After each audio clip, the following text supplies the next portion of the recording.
Shalom saudara, belajar adalah harta karun. Jangan ragu untuk belajar dari siapapun. Segala niat dan usaha yang baik akan membawa kita pada kebaikan.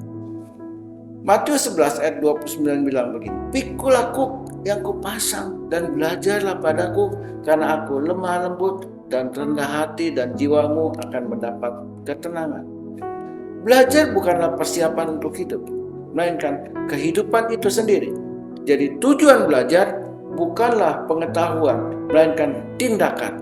Akar dari pendidikan yang memang pahit, namun buahnya manis. 1 Tesalonika 4 ayat 9 bilang, "Tentang kasih persaudaraan tidak perlu dituliskan kepadamu, karena kamu sendiri telah belajar kasih mengasihi dari Allah." Mengasihi sesama sebenarnya tidak perlu lagi diajarkan. Kita tinggal menerapkannya dalam hidup ini sebagai bagian kehidupan. Itu sebabnya banyak orang yang mati perasaan kasihnya, karena mereka selalu beralasan sedang belajar.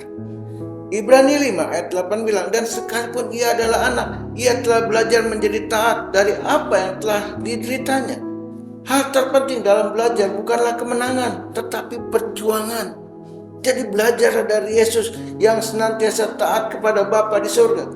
Ingatlah, belajar adalah harta karun yang akan mengikuti kita selamanya. Titus 3 ayat 14 bilang, "Dan biarlah orang-orang kita juga belajar melakukan pekerjaan yang baik untuk dapat memenuhi keperluan hidup yang pokok, supaya hidup mereka jangan tidak berbuat." Hidup itu sendiri adalah sebuah pembelajaran.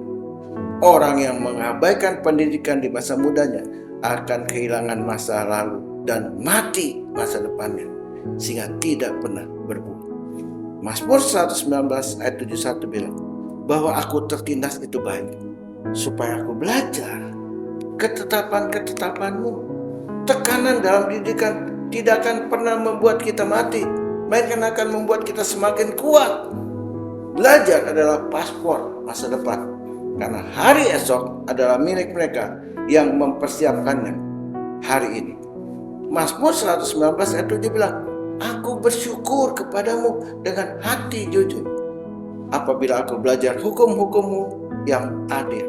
Suka atau tidak suka, belajar adalah kunci penting untuk menjalani kehidupan di dunia ini.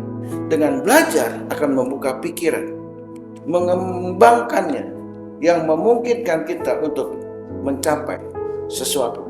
Hidup terdiri dari kumpulan pertanyaan yang berputar-putar dalam alam pikiran.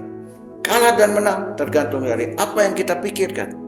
Banyak kegagalan yang dialami dalam hidup ini karena kita selalu berpikir buruk dan negatif.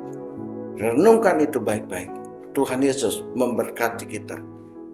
Amin.